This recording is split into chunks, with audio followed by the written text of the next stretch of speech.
오늘 하나님 말씀은 시편 119편 105절 말씀 한 절 말씀을 다 같이 일어나셔서 함께 합독하겠습니다. 시편 119편 105절 말씀 너무나 잘 아는 말씀 시작. 주의 말씀은 내 발의 등이요 내 길의 빛이니이다. 한 번 더 시작. 주의 말씀은 내 발의 등이요 내 길의 빛이니이다. 아멘. 앉으시기 바랍니다. 여러분, 우리가 지난주에 우리가 믿는 하나님은 어떤 하나님이라 그러셨죠? 말씀하는 하나님이시다라는 것을 우리가 배웠습니다. 그래서 성경은 창세기 처음부터 요한계시록 마지막까지 계속해서 말씀하시는 하나님에 관해서 기록하고 있습니다. 우리는 성경을 읽고 또 배우고 들을 때에 반드시 그 하나님, 말씀하시는 하나님을 만나야 하는데, 사도 요한은 이렇게 기록했습니다. 우리 요한 1서 1장 1절 보시겠습니다. 시작. 태초부터 있는 생명의 말씀에 관하여는 우리가 들은 바요 눈으로 본 바요 자세히 보고 우리의 손으로 만진 바라 그랬습니다. 태초부터 있는 생명의 말씀, 와, 굉장히 멀리 있지 않습니까? 그런데 이 말씀을 귀로 듣고 눈으로 보고 자세히 살피고 손으로 만졌다라고 증거하고 있어요.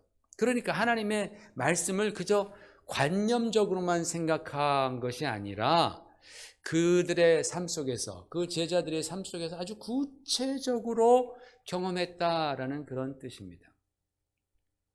주의 제자들이 예수 그리스도와 함께 하면서 바로 이분이 창세기에서부터 계속해서 선지자들을 통해서 말씀하셨던 바로 그 하나님의 말씀 자체이시구나라는 것을 그들이 깨달은 거예요. 여러분, 이게 쉬운 일이 아닙니다.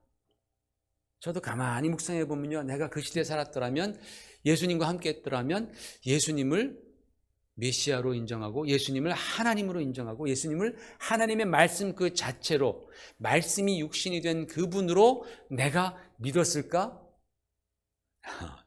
모르겠습니다. 믿지 않은 사람이 훨씬 더 많았습니다. 제자들이 그러나 성령으로 말미암아 바로 예수님께서 하나님의 말씀하시는 하나님 그분이시다라는 것을 그들이 경험했다라는 거예요. 여러분, 우리도요, 이 신앙생활하면서 이런 경험이 있기를 바랍니다. 성경 말씀을 읽을 때에 또는 성경 말씀을 들을 때에 거기서 말씀하시는 하나님을 만나고 그 말씀하시는 하나님께서 우리를 예수 그리스도께로 인도하는 거죠. 하나님의 말씀이 우리를 예수께로 인도하시고, 그래서 우리가 주님을 구체적으로 믿고 신뢰하고 의지하는 그런 성령의 역사가 저와 여러분의 신앙 가운데 있으시기를 주의 이름으로 축원을 드립니다. 여러분, 오늘 요즘에 우리가 잠언을 가지고 큐티를 하는데, 여러분, 잠언에는 하나님의 지혜와 지식의 말씀, 분별의 말씀으로 가득 찹니다. 하나님께서는 우리가 하나님의 지혜로 살아야지, 그렇지 않으면 금방 죄의 유혹에 빠져서 졸지의 인생이 망하게 된다라고 계속해서 수도 없이 경고하고 계십니다. 그런데 여러분, 잠언을 읽어보면 매번 그렇게 경고할 때마다 내 아들아 아비의 훈계를 들어라. 내 아들아 지혜를 버리지 말아라. 항상 내 아들아 하면서 말씀을 시작하는 거예요. 그죠? 여러분, 잠언을 보시면 그렇잖아요. 바로 이것이 우리에 대한 하나님 아버지의 마음인 줄로 믿습니다. 여러분, 잠언을 읽으시면서 내 아들아 할 때 왕이 자기 아들한테 하는 말이구나 라고 생각하지 마시고, 하나님 아버지가 나에게 하시는 말씀이구나, 내 아들아 내 딸아, 그 하나님의 아버지의 마음을 느껴보시라는 거예요. 하나님께서 권면하고 책망하실 때에, 또 명령하실 때 너 이거 안 하면 죽어, 너 이거 하면 혼날 줄 알아, 이런 식으로 위협하는 것이 아니라 부모가 자식을 사랑하여서 간곡한 말로 권면하고 훈계하고 때로는 책망하듯이 하나님께서도 우리를 그렇게 대해주시는 거예요. 그래서 내 아들아 라는 말씀이 계속해서 반복됩니다. 그렇기 때문에 여러분이 성경 말씀을 읽거나 또는 설교를 들을 때에 비록 그 내용이 때로는 강하다 할지라도 버겁다 할지라도 그 안에 있는 우리 주님의 사랑하는 마음, 간절한 마음, 간곡한 마음을 발견하셔야 합니다. 왜? 그게 바로 하나님 아버지의 우리를 향한 마음이기 때문에 그렇습니다. 오늘 본문에서 시편 기자는 여러분 너무나 잘 아시는 시편 119편 105절 말씀 다시 한번 볼까요? 시작. 주의 말씀은 내 발의 등이요 내 길의 빛이니이다. 이거 너무 잘하는 말씀인데 한번 안 보고 외워보세요. 그러면 주의 말씀이 내 발인가 내 손인가 뭐 일장 헷갈리게 되죠. 주의 말씀은 내 발의 등이요 내 길의 빛이니이다 라고 말씀했습니다. 여러분 이 말씀이 여러분의 믿음 되시기를 주의 이름으로 축원을 드립니다. 그런데 요한은 또 그 다음에 요한복음 1장 4절에서 우리 지난번에 봤던 말씀인데 이렇게 말씀합니다. 시작. 그 안에 생명이 있었으니 이 생명은 사람들의 빛이라. 그 안에 그 말씀 안에 생명이 있었다. 그래서 바로 그 생명이 사람들의 빛이다 라고 말씀했습니다. 이 두 구절을 우리가 같이 연합해 보면은 주님의 말씀이 우리에게 빛이신데 그 빛이 되는 이유가 뭐예요? 그 안에 생명이 있어서 그런 거예요. 아무 빛이나 그게 다 빛이 되는 게 아니에요. 주님의 말씀이 우리에게 빛이 되는데 그 이유는 그 말씀 안에 생명이 들어가 있어서 그런 거예요. 생명. 여러분 그러니까 이 빛은요 우리에게 있어도 되고 없으면 그만인 게 아니에요. 왜? 그 안에 생명이 있으니까. 여러분 우리 중에서 그냥 생명이 있으면 좋고 없으면 그냥 그만 오케이 없어도 할 수 없지라고 생각하는 분이 어디 계십니까? 한 분도 없어요. 내 배우자 생명 같이 살면 좋고 생명 없으면 그만이지. 그런 사람 없어요. 내 자녀 생명 있으면 좋고 생명 없으면 그만이지 이런 사람 세상에 있어요? 아무도 없습니다. 아무도 없어요. 그러니까 여러분 이 생명이 충만한 빛은 우리가 무슨 일이 있어도 반드시 가져야 하는 빛인데 이 생명은 더군다나 영원한 생명이잖아요. 그러니까 이 빛은 우리가 반드시 소유해야 하는 빛입니다. 이거 없으면 큰일 납니다. 여러분 가끔 정전이 되어서 밤에 저녁에 깜깜해지면 얼마나 답답하고 또 위험합니까? 예전에 어떤 분이 자기가 맨날 오르락내리락 하던 계단인데 그만 정전이 되어서 어두워졌는데 그만 내려가다가 잘못 디뎌가지고 굴러 떨어졌어요. 그래서 그 과정에서 척추를 다쳐서 평생 고생한 분이 있었습니다. 이분뿐이겠습니까? 그런 일들이 얼마나 비일비재합니까? 어두워서 계단 하나 잘못 디뎌가지고 넘어져서 골반이 부서져서 그냥 누워 계시다가 돌아가시는 분도 있고 이런 어려운 일들이 얼마나 많이 생깁니까? 그런데 생각해 보십시오, 여러분. 계단 한 층이 15cm밖에 안 돼요. 보통 요만큼밖에 안 돼요. 15cm. 이 15cm밖에 안 되는 바로 그것을 착각해서 굴러 떨어지는 게 그게 인간이라는 거예요. 만약에 거기에 빛이 있었다면, 밝게 비추는 빛이 있었다면 15cm가 아니라 1m 50이라도 우리가 잘 보면서 조심조심 그렇게 내려갈 수 있겠죠. 기어가든 매달려가든 안전하게 조심조심 내려갈 수 있었을 겁니다. 그런데 빛이 없다 보니까 15cm밖에 안 되는 그 계단 하나를 극복하지 못하고 그런 일이 생기는 거예요. 그게 바로 인간입니다. 여러분 우리가 인생을 살면서 경험하는 수많은 고난과 어려움들 있잖아요. 그런 것들을 가만히 보면요 바로 이 계단 하나를 극복하지 못해서 그러는 거예요. 이 15cm밖에 안 되는 그 계단 하나를 극복하지 못해서 일어납니다. 왜 극복하지 못해요? 내 눈이 어두워서 그런 거예요. 우리 인생이 어두워서 내 발과 길을 비춰주는 그 주의 말씀의 빛이 없어서 우리 인생이 어두워져서 그 결과 우리는 더 욕심을 부리고 더 화를 내고 더 참지 못하고 더 사랑하지 못하는 겁니다. 주님의 말씀에 빛이 없으니까 더 거룩하려고 하지 않고 더 의로워지려고 하지 않는 겁니다. 1분만 참으면 되는데, 아니 10초만 참으면 되는데 그걸 못 참아서 굴러떨어지는 거예요. 그렇잖아요, 보통 우리가. 그렇죠? 그냥 침 3번만 꿀꺽 삼키고 참으면 되는데 그거 안 해가지고 부딪혀서 싸우고, 그죠? 이혼하고 가정이 파괴되고 너 죽자 나 죽자로 그렇게 번지지 않아요. 그 계단 하나 차이밖에 안 돼요. 우리가 그 정도면 만족하고 살 수 있는데 그거 조금 더 가지려고 욕심내다가 또 굴러떨어지고, 그 용서해 주면 될 것을 그 용서하지 않아서 또 굴러떨어지고, 너무 쉽게 죄의 나락으로 굴러떨어져 버립니다. 겨우 15cm밖에 안 되는 그 작은 계단 하나 때문에 그렇습니다. 그게 바로 인생이라는 거예요.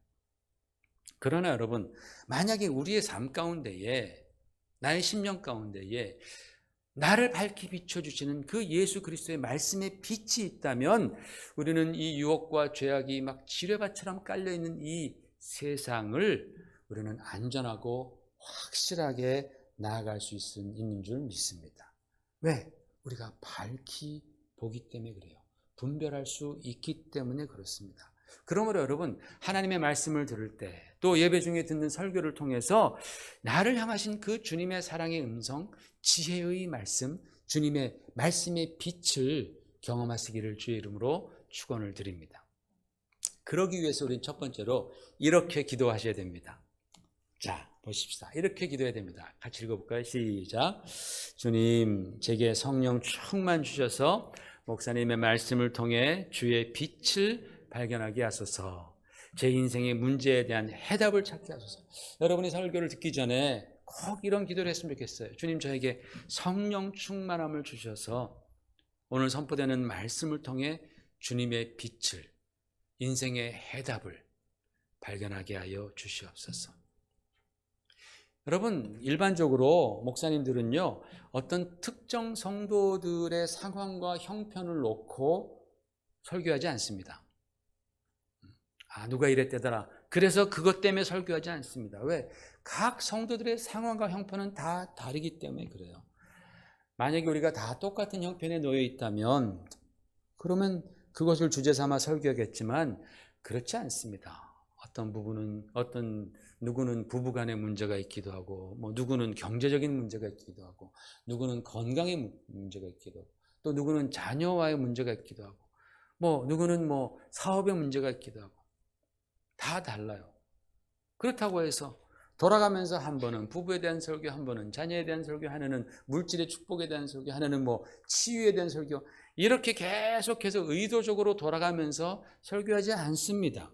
그랬다가는요, 제 설교가 성도들의 문제에 파묻히게 돼요.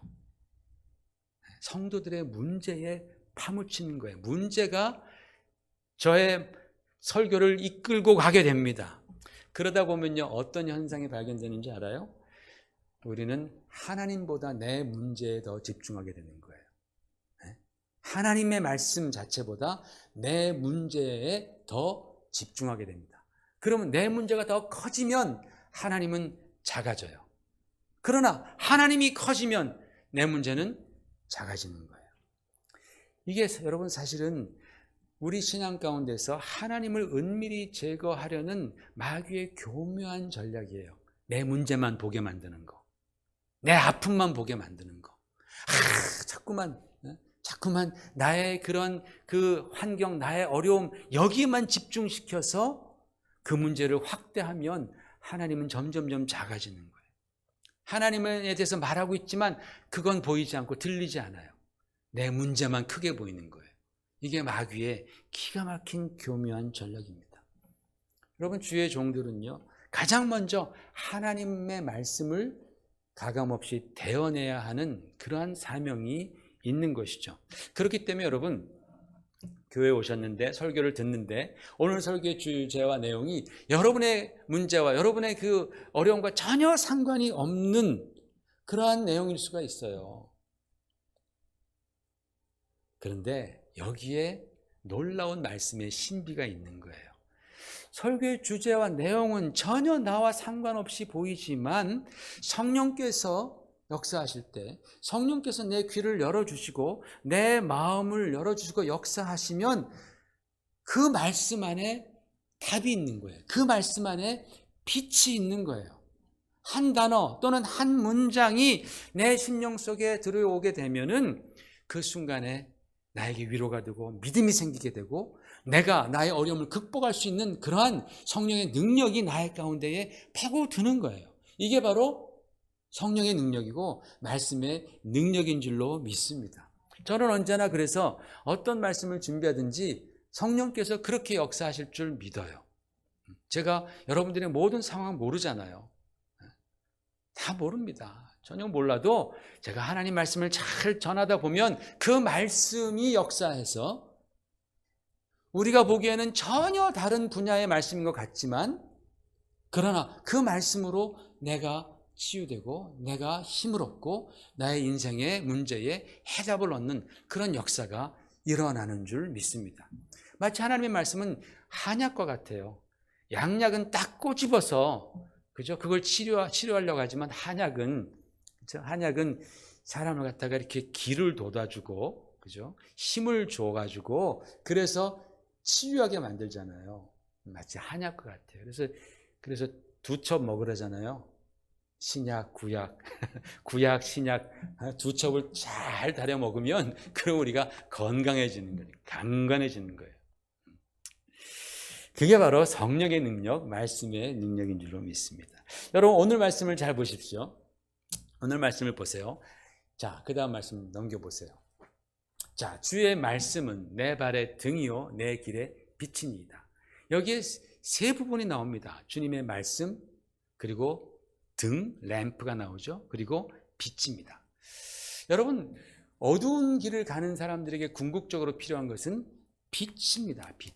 그런데 주님의 말씀이 빛이 되는 과정, 우리에게 빛이 되는 그 과정 가운데 뭐가 있어요? 등이 있어요. 램프가 있잖아요. 그죠? 주님의 말씀은 내 발의 등이고 내 길의 빛이니다. 주님의 말씀이 나에게 빛으로 임하는 과정 가운데에 등이 있다라는 거예요. 뭔가 여러분 깨달음이 오는 것 같지 않아요? 이 말씀을 보면서 저는 예수님께서 주신 그 10처녀의 비유가 생각이 나더라고요. 5처녀는 지혜로워서 자기가 갖고 있었던 등에 기름을 준비했는데 미련한 5처녀는 등에 기름을 준비하지 않았습니다. 기름이 없었어요. 그런데 밤이 어두울 때에, 그들의 삶이 어두울 때, 그들의 길이 어두울 때에 갑자기 말씀이 선포됩니다. 신랑이 오신다. 신랑이 오셨으니 맞이하라 라는 그러한 말씀이 주어집니다. 그때에 기름을 준비한 처녀들은 신랑을 맞이할 수 있었어요. 미련한 5처녀는 그렇게 하지 못했습니다. 무슨 말이냐? 기름이 있었던 여자들은 이 말씀의 역사 안에 어두움 가운데 있었지만 그 말씀이 임할 때에 그 말씀의 역사 안으로 들어갈 수 있었던 것이죠. 그러나 기름이 없었던 5처녀는 말씀은 들었지만 그 말씀의 역사 안에 그들이 조인하지 못하는 거예요. 들어가지 못하는 거예요. 그 말씀의 역사에 수혜자가 되지 못하는 거예요. 혜택을 받지 못했다라는 거예요.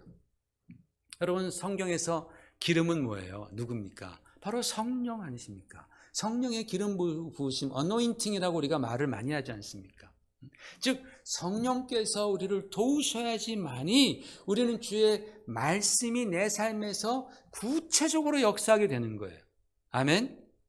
우리가 아무리 하나님의 말씀을 많이 읽어도 들어도 성령의 역사가 없다면 우리 가운데 그것이 빛으로 변환되지가 않는다라는 거예요. 그 우리의 등불에 기름을 채우지 않으면 하나님의 말씀이 내 길에 빛으로 그렇게 전환되지가 않아요. 여러분 우리가 얼마나 많은 설교를 듣고 성경 말씀을 읽었음에도 불구하고 나에게 그 말씀이 큰 유익이 되지 않고 우리가 계속 걸려 넘어지고 시험 받고 그저 작은 일에도 그저 계단 하나 15cm 거기에도 맨날 넘어져서 징징거리고 그런다면 우리는 더욱더 성령을 의지해야 됩니다. 더욱 성령 충만함을 위해서 우리가 기도하고 힘써야 합니다. 예수님께서 말씀하시기를 성령이 너에게 임하시면 그가 너에게 모든 것을 가르치시고 내가 너에게 말한 모든 것을 생각나게 하시리라 라고 주님께서 약속해 주셨습니다. 마치 여러분 물이 아무리 많아도 그 물이 발전기를 통과할 때에만 전기가 생성되잖아요. 그죠? 그래서 그 생성된 전기로 우리의 일상이 밝혀지잖아요. 밝아지잖아요. 우리에게 유용하잖아요. 물이 아무리 많아도 이것이 그냥 발전기를 통과하지 않고 그냥 쏟아지면 홍수만 나지 뭐. 그죠? 그런데 발전기를 통해서 그럴 때 그 발전기에서 물로 말미암아 전기를 제너레이트 시키고 생성시키고 그것이 우리에게 빛으로 쫙 오게 되지 않습니까? 마치 그처럼 하나님의 말씀도 성령 통해서 성령 하나님을 통해서 우리의 마음 가운데에 임할 때에 우리의 인생 가운데 생명의 빛이 들어오는 거예요. 능력의 빛이 들어오는 거예요. 그래서 우리로 하여금 어떠한 장애물과 어떠한 환난과 어떠한 어려움이 있다 할지라도 환히 볼 수 있고 그것을 잘 넘어가게 하는 지혜와 능력을 주시는 분이 바로 성령 하나님. 성령 안에서 말씀을 우리가 받을 때에 그러한 능력이 생기는 거예요. 그렇기 때문에 여러분이 무슨 말씀인지 아셨죠? 그죠? 무슨 말씀인지 아셨을 거예요. 그러니까 여러분이 성경 말씀을 집에서 펴서 읽을 때에도 또 여러분이 교회에서 예배드리면서 말씀을 듣기 전에도 정말 그런 마음으로 주님 저에게 성령을 부어주셔서 오늘 주시는 그 말씀을 깨닫게 하시옵소서. 그 말씀 안에서 나에게 주시는 그 주님의 빛을 내가 보게 하여 주시옵소서. 그렇게 간절히 기도하시기를 부탁을 드립니다. 두 번째로는 이렇게 기도해야 됩니다. 두 번째 기도는 이렇습니다. 시작. 주님 제게 겸손한 마음을 주셔서 주의 말씀에 아멘으로 화답하게 하소서 그랬어요.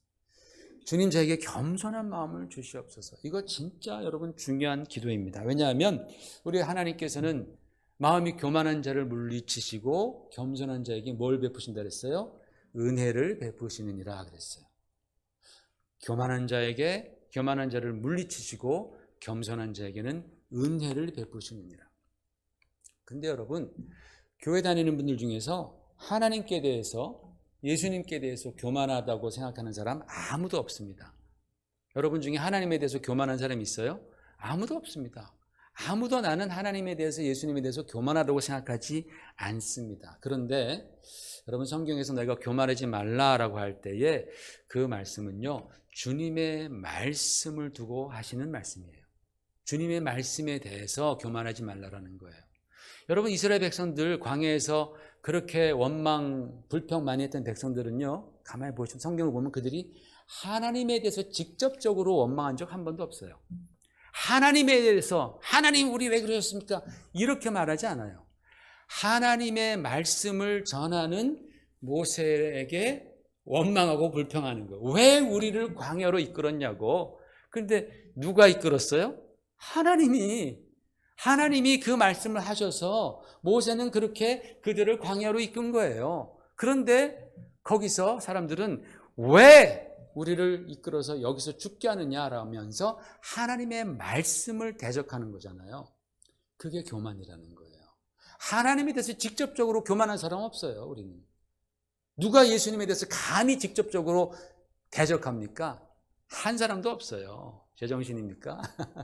그런데 나도 모르게 그분의 말씀에 대해서는 대적한다라는 거예요. 그분이 말씀하실 때 우리는 그 말씀 앞에서 판단하며 교만해진다라는 거예요. 이것을 여러분 잘 생각하셔야 됩니다.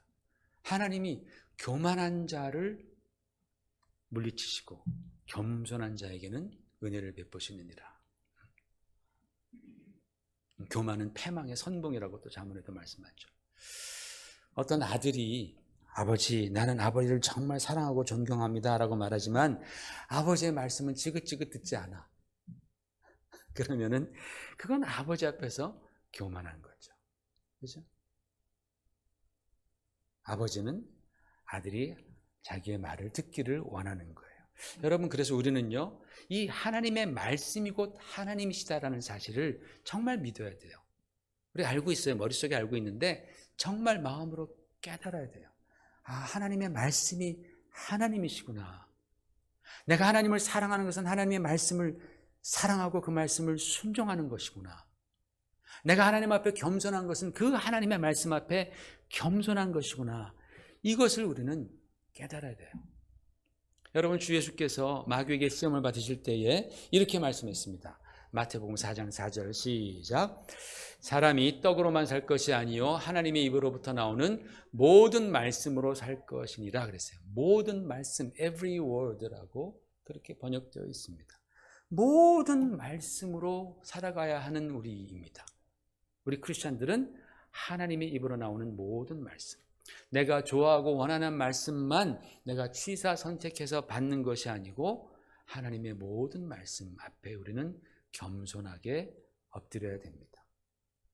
만일 어떤 사람이 자기가 원하는 말씀, 듣고 싶은 말씀에서는 아멘, 아멘 하면서 자기를 불편하게 하고 또 자기에게 도전을 주는 그런 말씀은 이리저리 피해간다면 그것은 자기 자신의 영혼에게 굉장히 큰 손해입니다. 굉장히 큰 불이익입니다. 왜냐하면 나를 하나님 앞에서 바로 서게 하고 또 나를 좀 더 주님과 깊이 교제하게 하고 주님과 동행하게 하면서 주님의 기쁨과 주님의 은혜와 사랑과 능력을 더 체험하게 하는 그런 말씀은 오히려 나를 불편하게 하고 나에게 도전을 주는 그런 말씀일 경우가 많기 때문에 그래요.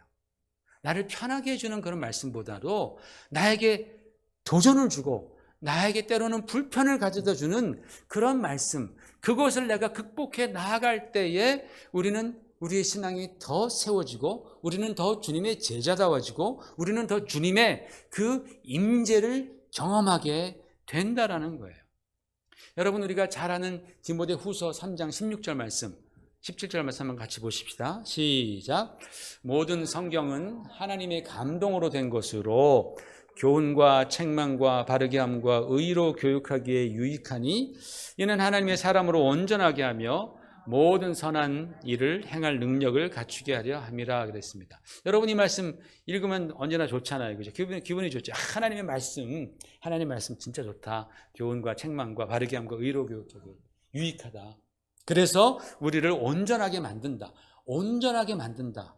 온전하게 만든다. 나같이 부족한 사람을 온전하게 만들어서 하나님의 모든 선한 일을 가능케 하는 사람으로 만드는 것이 바로 하나님의 말씀이다라고 우리는 그렇게 알고 있잖아요. 맞습니다. 그런데 여러분, 하나님의 말씀의 기능, 교훈과 책망과 바르게 함과 의로 교육하기에 유익하다. 이 네 가지 단어를 보면은요, 첫 번째는 instruction이라고 되어 있고 두 번째로는 rebuke 또는 reproof, 책망한다라는 말이에요. 그리고 세 번째 바르게 한다라는 것은 correction이라는 뜻이에요. make straight, 굽어진 것을 갖다 피는 거예요. make straight. 그리고 의로 교육하는 것은 training, discipline. 아주 우리 discipline이라는 것은 딱 그 규칙을 정해가지고 거기에 벗어나게 되면 그러면 안 돼. 그 규율을 잘 지켜야 돼. 이런 뜻이라는 거예요. 그러니까 이 네 기능, 네 단어 중에서 4분의 3, 75%가 사실 우리가 싫어하는 거예요. 여러분, 지적받는 걸 좋아하는 사람이 있어요? 누구한테 책망받는 걸 좋아하는 사람이 있어요? 야, 이거 좀 고쳐봐. 고치라 그러면 그거 좋아하는 사람이 있어요? 또는 훈련 좀 해라. 훈련 좀 하세요. discipline, 훈련 좀 받으세요. 그러면 그거 좋아하는 분은 없잖아요. 우리는 별로 그런 거 싫어합니다. 그러나 여러분, 우리는 이것을 깨달아야 됩니다. 우리가 얼마나 죄로 말미암아 허물로 말미암아 왜곡되어 있는 존재인지, 우리가 얼마나 하나님 앞에서 불완전한 존재인지, 얼마나 온전하지 못한 그러한 존재인지를 우리는 깨달아야 하는 거예요. 그거를 인정해야 합니다. 그리고 그런 나의 부족함과 나의 온전치 못함을 그것을 굽어진 것을 바로 피는 바로 그 역할을 할 수 있는 것은 오로지 하나님의 말씀밖에는 없다라는 거예요. 여러분, 많은 사람들이 특별히 이제 오늘날 우리의 시대에 개인주의가 팽배한 이 시대에 많은 사람들은 좋은 말만 듣기를 원해요. 하나님은 당신 사랑하십니다. 형제님, 자매님 괜찮습니다. 하나님은 용서하십니다. 괜찮아요. 뭐 우리가 다 실수하죠. 다 똑같습니다. 다음에 잘하시면 되죠. 뭐 기회는 언제든지 있어요. 등등등등. 항상 좋은 얘기만 듣기를 원해요. 맞습니다. 하나님 그런 하나님 맞아요. 우리에게 기회 주시고 용서해 주시고 사랑해 주시고 은혜 베푸시는 하나님 맞아요. 우리 다 실수하는 건 맞아요. 그런데 이 말만 들으면 안 돼요. 이 말만 듣기를 원하면 우리는 발전이 없어요. 굽어진 게 펴지지 않아요. 부모들이 정말 자식을 볼 때 가슴 아픈 마음으로 야, 너 그렇게 하면 안 된다 라고 말하지 않아요? 그냥 가만히 내버려 두면 아이들이 다 알아서 다 잘하지 않잖아요. 물론 몇몇 잘하는 아이들이 있다고는 하지만은 전설에나 나오는 얘기고 보통 다 부모들이 얘기해주고 또 쉬는 소리도 해주고 하나님께서도 바로 그러신다라는 거예요. 그냥 좋은 얘기만 듣다가 그러다가 성경 말씀에 입각해서 우리의 교만과 못된 습성과 고집을 책망하는 말씀을 들으면 우리 가운데 괜히 불평과 원망이 생기기도 합니다. 왜 저런 말씀을 주시지? 안 그래도 일주일의 삶이 얼마나 퍽퍽하고 아팠는데 힘들었는데 교회까지 와서 교회에서 좀 쉬러 왔더니 말이야 그런다고. 그러나 여러분 이걸 꼭 아십시오. 어떤 말씀이라도 하나님께서 우리에게 주시는 그 어떤 말씀이라도 우리 주님께서는 내 아들아 내 딸아 힘들었지 고생 많았지 그러나 내가 이것을 고쳐야 된다. 그러나 내가 이것을 잘못했다. 이것을 바로잡지 않으면 나는 삶에 더 어려운 문제를 만나게 된다. 내 아들아 내 딸아 그렇게 사랑스레 부르시면서 말씀하시는 것이라는 것을 여러분 꼭 잊지 마시기를 부탁을 드립니다. 특별히 여러분 이 피곤한 인생길에 있어서 우리가 정말로 안식하고 위로받으려면 먼저 나의 죄의 문제, 불순종의 문제, 교만의 문제 이런 여러 문제들을 먼저 해결해야지만이 우리는 참 안식과 진정한 위로를 얻게 될 수 있는 줄 믿습니다. 만일 여러분 상처가 자꾸만 덫이 난다면 그걸 계속 싸매주는 것만으로는 안 되잖아요. 그죠? 어떻게 해야 돼요?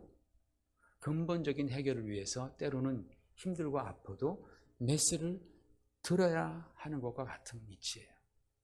하나님께서는 말씀으로 때로는 우리에게 그렇게 말씀하시는데 우리가 부족하다 보니까 오늘 디모데후서에도 보니까 성경의 그 가르침의 4분의 3의 역할이 우리를 책망하고 커렉션 해주시고 그리고 또 트레이닝 해주시는 그런 말씀이었다라는 것입니다. 여러분 우리 주님께서는 진리를 알지니 진리가 너희를 자유케 하리라 라고 말씀했습니다. 진리를 알지니 진리가 너희를 자유케 하리라. 여러분 이 말씀을 묵상하면서 소망을 좀 가져보세요. 정말 내가 진리를 더 깊이 알아서 진정한 자유함을 누리고 싶다. 정말 자유함. 진리의 말씀, 빛과 생명 되시는 주의 말씀 안에서 여러분 꼭 자유하시기를 주의 이름으로 부탁을 드립니다. 여러분 우리 주님은 우리를 사랑하셔서 말씀을 주셨어요. 자기 자신을 주신 것입니다. 그 말씀 앞에서 여러분 언제나 성령 충만하심을 간구하시고 그리고 겸손하셔서 여러분이 말씀을 펴서 읽을 때나 예배 중에 선포되는 말씀을 통해서 정말 주님이 주시는 그 빛, 인생의 빛, 지혜의 빛, 인생의 문제 해결을 찾아가시는 복받은 여러분 되시기를 주의 이름으로 축원을 드립니다. 이 시간 같이 기도하십시다. 함께 잠깐 기도할 때에 하나님 정말 제가 그 주님의 말씀이 나의 인생의 빛이 되는 줄 믿습니다. 정말 그 말씀 가운데 내가 실질적으로 정말 주님의 도우심을 받고 내 인생의 어려움에 그 해답을 찾을 수 있도록 성령께서 역사해 주시옵소서. 성령께서 역사해 주셔서 주의 말씀 들을 때에 정말 그곳에서 생명의 빛을 발견하게 하여 주시옵소서. 내가 겸손하게 주님 말씀, 모든 말씀을 수용할 수 있는 그러한 겸손함 주시옵소서. 이 시간 같이 말씀을 위해서 함께 기도하겠습니다. 하나님 아버지, 주님의 은혜를 감사드립니다. 오늘도 우리가 귀한 주님의 말씀을 들었습니다. 주여, 주님의 말씀은 내 발의 등이요 내 길의 빛이라고 말씀했는데, 주여, 우리가 얼마나 정말 우리가 어려울 때에 주님의 말씀으로 해결하려고 하는지요. 주님, 우리의 삶이 어두워서 주여 우리는 정말 그 작은 계단 하나 극복하지 못하고 굴러 떨어질 때가 너무나 많습니다. 주여, 우리의 눈이 어둡습니다. 주님의 말씀이 빛이 비추지 않아 어둡습니다. 하나님 아버지, 성령으로 역사해 주시기를 원합니다. 우리가 주의 말씀을 많이 듣고 읽었지만은 그러나 여전히 우리의 심령은 어둡습니다. 성령 하나님, 정말 뜨겁게 역사하여 주셔서 주님의 말씀이 성령님으로 말미암아 우리 가운데 빛으로 임하기를 원합니다. 아버지 하나님, 능력이 되기를 원합니다. 지혜가 되기를 원합니다. 오 하나님 아버지, 성도들 정말 모두가 다 주님의 말씀의 빛 가운데 거하게 하여 주시고 그 말씀의 생명의 빛으로 인도함 받는 우리 귀한 성도들 되도록 하나님 도와주셔서 주여, 지뢰밭과 같은 이 세상에서 우리가 정말 그 말씀의 빛으로 환하게 비춤 받아 그 하나하나 우리가 잘 극복하며 승리하는 신앙생활하도록 주여 도와 주시옵소서. 예수님 이름 받들어 간절히 기도 올려옵나이다. 아멘.